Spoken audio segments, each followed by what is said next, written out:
হযরত মাওলানা মুফতি সুহাইল আহমদ সাহেব, হযরত মাওলানা মুফতি সুহাইল আহমদ সাহেব ওনাকে ওনার বক্তব্য পেশ করার জন্য সংগঠনের পক্ষ থেকে বিনীত অনুরোধ জানাচ্ছি।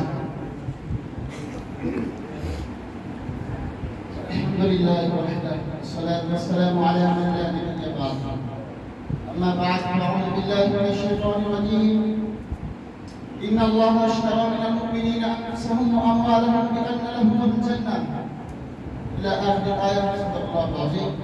وقال النبي صلى الله عليه وسلم الجهاد قادم إلى يوم القيامة أو كما قال عليه الصلاة والسلام.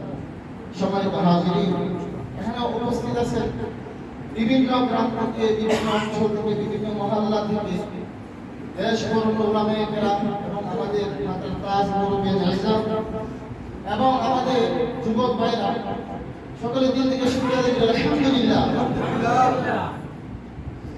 এই দেশের মধ্যে আমরা সকলে কোরআনের আইন চাই কিনা বলেন? সকলে হাত তুলে আমি বন্ধ করব না, সবাই চাই কিনা বলেন? এই দেশে কোরআনের আইন চলবে কিনা?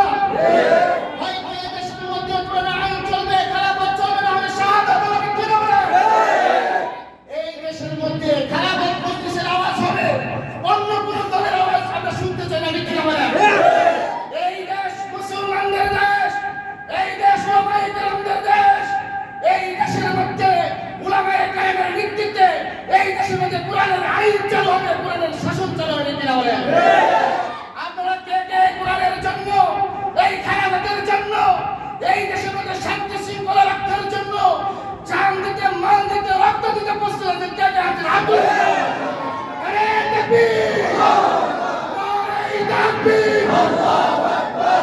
আমরা কাউকে ভয় করি না, আমরা একমাত্র আল্লাহর কাছে আমরা মাথা নত করি।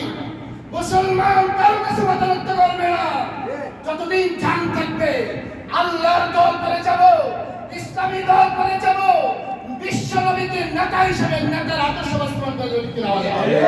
আমরা সাথে পারবো তো ইনশাআল্লাহ। আমরা এখানে আজকে অনেক অল্প সংখ্যক আসছি, ভবিষ্যতে ইনশাআল্লাহ আল্লাহ এখানে ডাক দিবেন।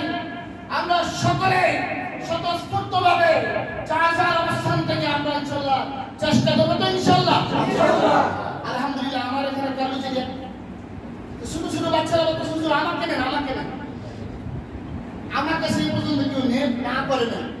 আমার ওয়ার্ডে 12 আনা চলে আসছে আলহামদুলিল্লাহ। এবং কি মহিলারাই আমার কাছে বলতেছে আমাদের ভোট লাগবে। আমি বলছি পরামর্শ করে তারপর দেখা যাবে ইনশাআল্লাহ।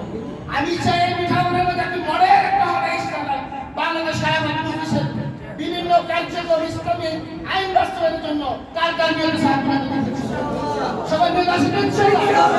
আল্লাহ যেন জানতে ইনশাআল্লাহ।